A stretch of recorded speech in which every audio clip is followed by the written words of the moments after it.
If you don't exercise your rights, you lose your rights.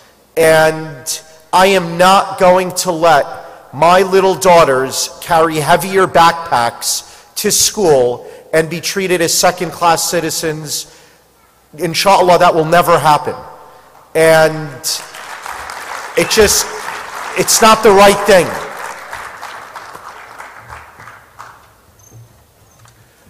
Thank you. A lot of us want to know, what are the concrete things that Muslims can do to support the work being done by national organizations that are pushing back on Islamophobia and struggling for our rights, and indeed struggling for the beauty of Islam, to make that beauty evident in this country and in this world. And Brother Mahdi has a few comments that he'd like to share with you on that. Thank you, Ibrahim. I think that, first of all, we come to these conventions year after year, but we need to understand that when the conference ends, the work begins. You know, we get fired up at the conference and we get all emotional, but we still have to do the work. And so I'm saying that we have to make sure that the work is being done at the grassroots level, at the local level. And so one of the things that you can do while you're here, Nihad mentioned that CARE has a project that deals with Islamophobia. We need to support that project. Right there out on the table, at our Mass Freedom table, please go by, we have sheets, sign-up sheets, because we want to sign up at least 1,000 Muslims plus that will be in an e-group, that whenever we get a call from ICNA about somebody challenging their Why Islam signs, we can send these emails to the right public officials. Or whenever CARE says that there's a disc jockey who's misbehaving, Nihad can pick up the phone and call and say, let's get it out, and we'll have 1,000 plus Muslims who will send emails directly to the sponsors and to the airways. And yes, we're going to work with Al Sharpton, challenging people like, what's his name, Rush Lumbar, and his racism and his Islamic bashing. There's an FCC hearing, and we're going to participate in that. So we need those same people to join. So what I'm saying to you is that there are things that we can do, and we can start today. When you go out of here, don't just walk out of here. Stop at the Mass Freedom table and sign your name and say, I'm willing. Can't do a lot of things, but at least I can send an email.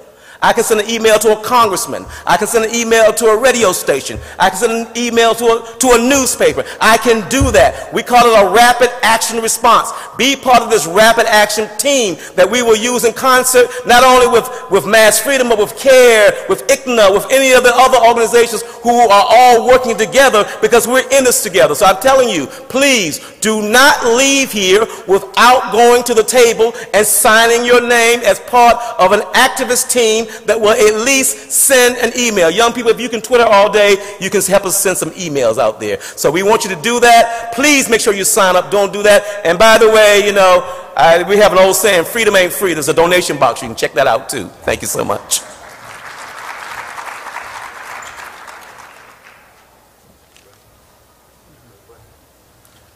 So brothers and sisters, we're right at the conclusion of the time that has been allotted, but I see that because we managed our time a little better than I thought we might have, we do have time for one question. I will read the question, and the question is, I'm looking at about 4 or 5 of them now.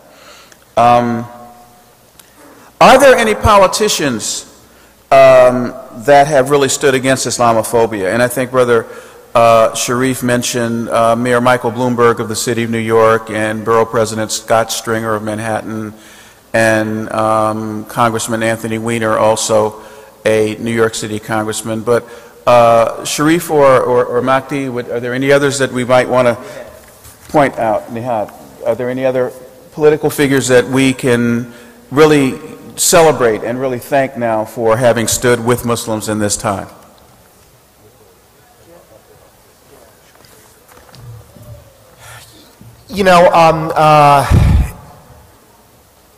Our President Obama, spoke about our project in the iftar dinner.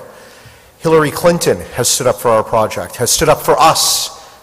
You know, their Attorney General Eric Holder was at the Muslim Advocates Dinner in San Francisco about a week ago, also coming out very strongly against the pat-downs that are happening at the airport and against the profiling. You know, and there are countless and countless other senators and congressmen and House representatives as well, you know, all the way down to city council people. But we have a responsibility to go out to our individual districts and counties and cities and states and really start understanding the system so that we could integrate and let these representatives know who we are. In New York, you know, Michael Bloomberg, the day that they did not landmark our building, gave a historic speech on Ellis Island, which was really, I think, the biggest moment of his last 3 terms of office in New York. That was a pivotal moment that will go down in history of him reminding us as Muslims that we are a part of this country. And telling us, you know, almost indirectly, get up and do your job, because we can't take these rights for granted. Borough President Scott Stringer, the day, you know, Mark Williams, the head of the Tea Party, on May 19th, I remember this day vividly, came out and said that we worship a monkey god, astaghfirullah. Okay, and it was on the front page of our local newspapers that we were building a shrine to a monkey god. Astaghfirullah al-Azim ya Rabb. And Borough President Scott Stringer, I saw that announcement. I saw that at, you know, at 9 o'clock at night. I was in my office and somebody called me up and said, did you just hear what happened? And I have to be honest with you, I was a little concerned. I was like, what did I get myself into?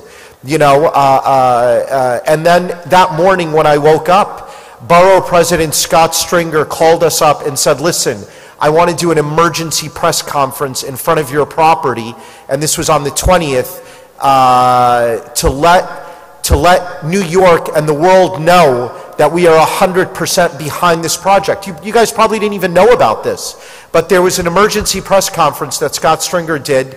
John Liu, the comptroller, the newly elected comptroller, State Senator Squadron, Margaret Chin, Robert Jackson, who is a Muslim city councilman representing Harlem, came down,